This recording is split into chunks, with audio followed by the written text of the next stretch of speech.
Hello guys, I'm back. Just wanted to, I don't know if you can see that.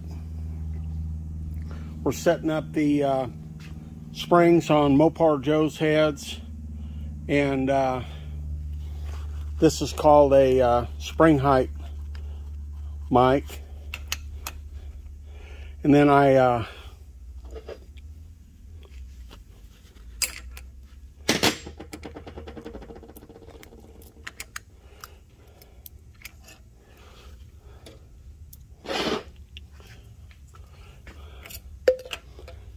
we are also, in addition to, we're eliminating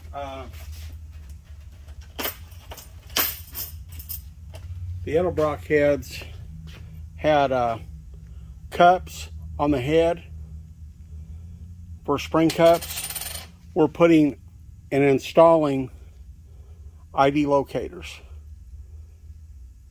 That's my personal preference.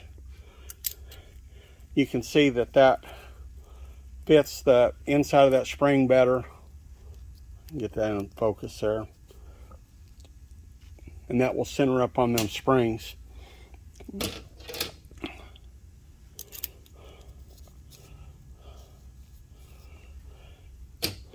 So we're putting ID locators on the head. Okay.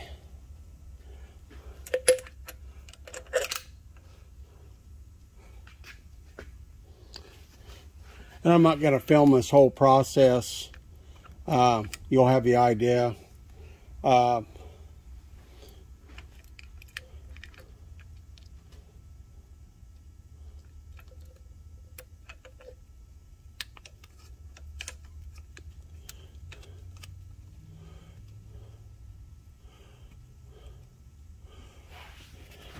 So far, these are coming out great.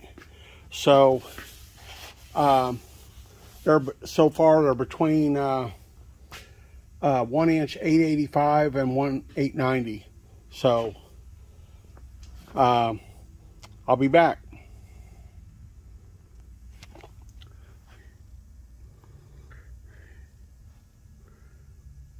Okay, you can see we're about 1888. About 1888. Typically, I round it up either up or down to the next 5 thousandths. And these springs, they vary a little bit. They're crane springs, and they're around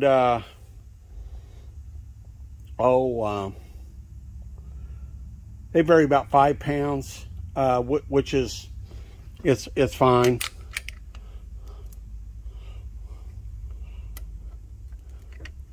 And check one more of these, see how they're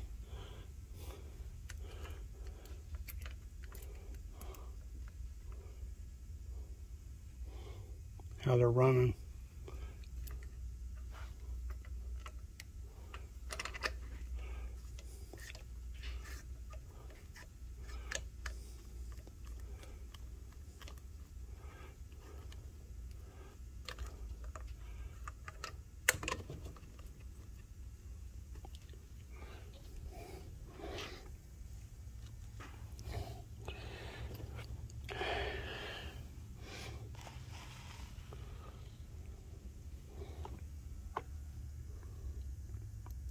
There you go. That'll round up. That'll be about 1 inch, 885 thousandths.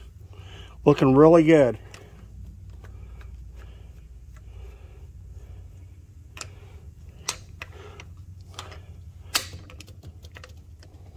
Okay, I'll be back, fellas.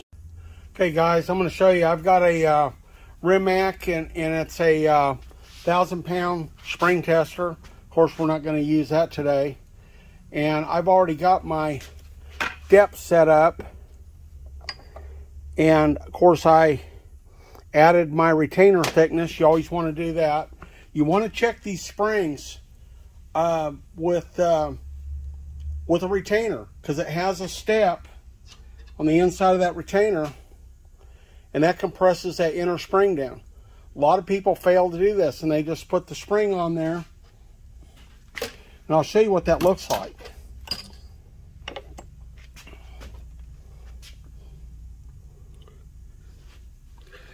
We've got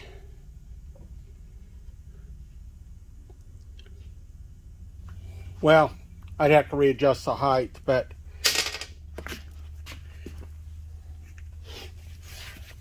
we'll just go ahead and do this for the sake of learning so you guys can see what I'm talking about. Already got my setup up, but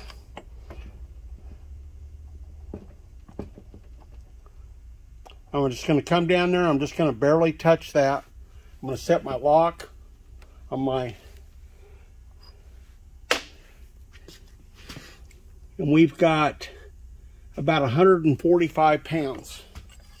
Okay, now I'm going to add the thickness of my retainer, which is about 100 thousandths, to the top of the spring. I'm going to adjust my height gauge to reflect the value of the thickness of the retainer and the spring installed height.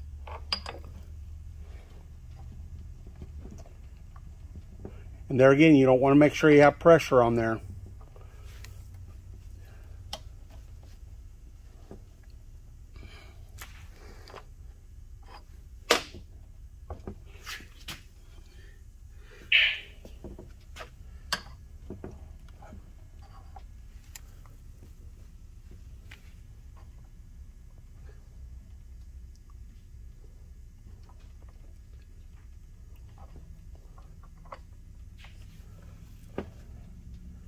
Okay, let's see what we got here.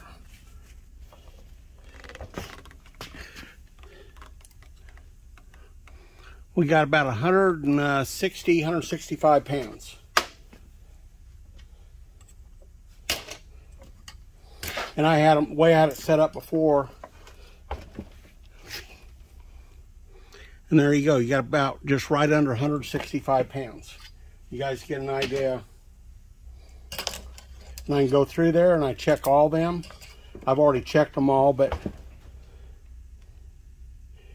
that's about a little over 160. So anyways, it gives you an idea. It's important to set all these up. We've checked all of our springs. Everything looks good. I've got them all stacked up, ready to go on the head.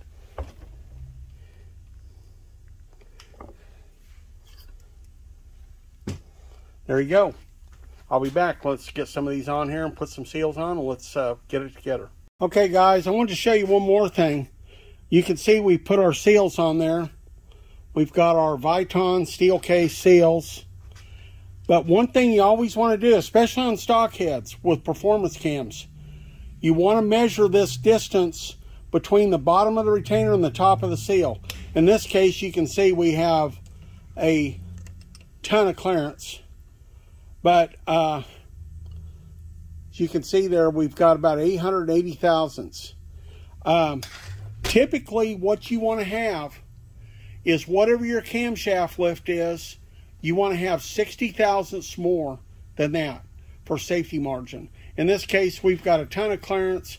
I mean, it isn't set up for it, but he could run a 750 lift cam and he would be fine. As far as seal, he wouldn't be fine with springs, so the springs aren't good for that, but he would be fine on this clearance between the retainer. So I just wanted to tell you that. Know what your seal to guide clearance is and your retainer. It's very important on high performance work. Often on a lot of stock block heads, we have to machine that down for additional clearance. I'll be back. Okay, guys. There's our first head assembled. I'll flip it up and show you the spring. Okay, there you go. Springs on our heads, one head. We got the Javoni spring compressor. Some of you guys watch my channel, seen that before.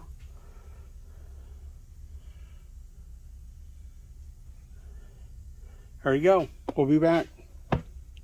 Hey guys, look who we got here. This is my friend Bert. You've probably seen him commenting on the channel. That's my friend Bert. He stopped by to pay me a visit today. So, not that we're trying to set these up with a straight edge, but I just want you to look at this.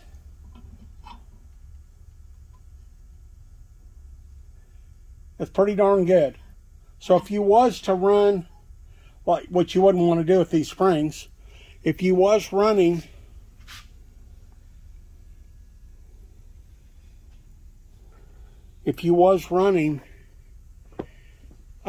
stock, like a stock spring setup or mild high performance, you could run this with your factory preset overhead.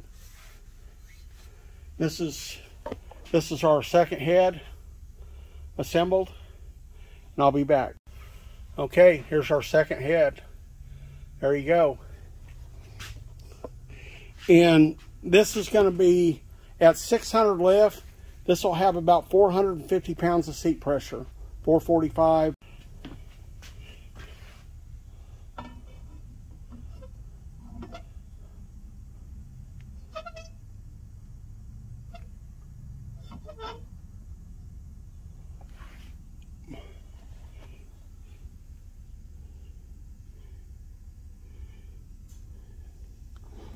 There you go, guys. Looks great.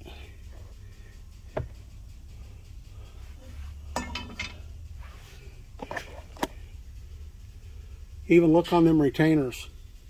Look at that. So all of our seat heights are really good, and these heads come out better than can be expected.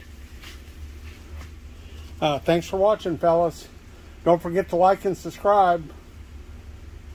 Okay, finally, I'm back. They're finished. I'm going to get ready to bag these up, box them up, ship them. There you go. Well, thanks for watching. I appreciate it. I know this series was long.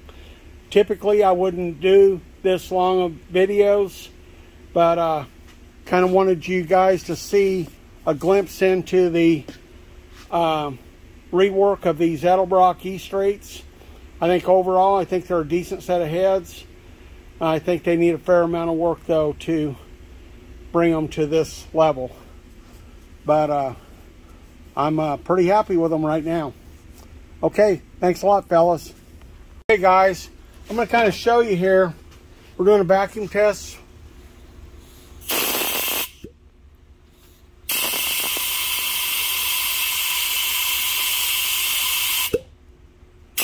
We've already tested these.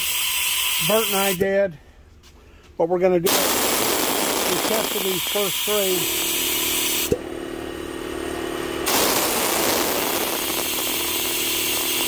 There you go.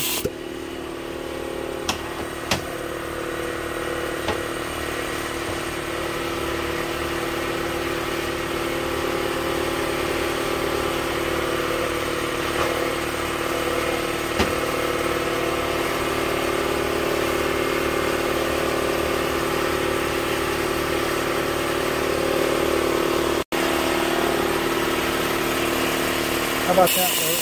Yeah.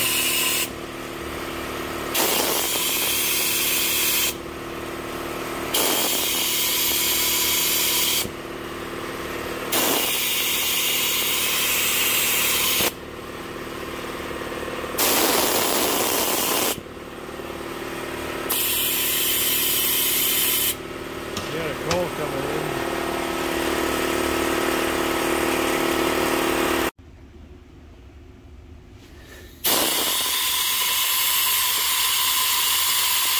There you go, guys. Let's check our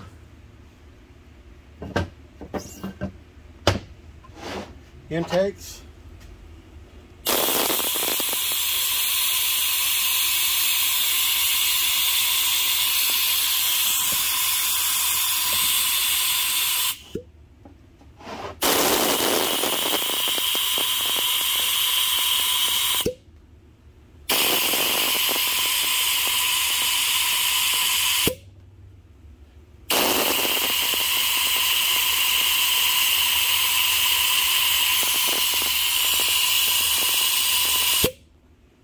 This completes our test. Everything's vacuum tested. We're good to go.